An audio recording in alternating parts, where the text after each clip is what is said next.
السلام عليكم ورحمة الله متابعينا وطلابنا الأعزاء. بهذا الفيديو الجديد طبعا جبت لكم مجموعة من الأخبار الدسمة اللي بإذن الله راح تفيدكم بشكل كبير جدا. أول خبر اللي هو تعطيل الدوام الرسمي في المدارس تحديدا في محافظات الديوانية.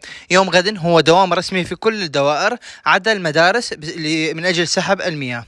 النقطة الأولى. النقطة الأخرى اللي حبيت أنه أوضحها أنه بالنسبة لسنوات الانتظار، البعض جاي تسأل بخصوص سنوات الانتظار متى الموعد الرسمي. هيئة الرأي ولجنة التربية النيابية بشكل مباشر أعلنوا أنه هذا القرار يحتاج بشكل مباشر إلى السلطات العليا في البلد، يعني مجلس الوزراء أو مجلس النواب، من أجل إشراع بهذا القرار.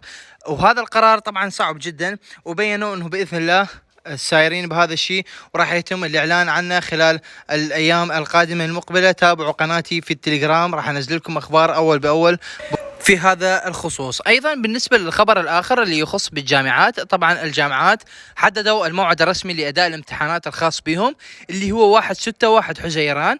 بإذن الله سيكون بداية الامتحانات الخاصة بهم، على أن تكون نهاية الامتحانات يوم 19، في بعدها راح تبلش السادس الإعدادي. تحياتي للجميع. إذا عندك سؤال أو استفسار اتركوا لي في صندوق التعليقات، بإذن الله راح أرد عليكم وأرد على جميع التعليقات. شكرا لكم على حسن المشاهدة والاستماع.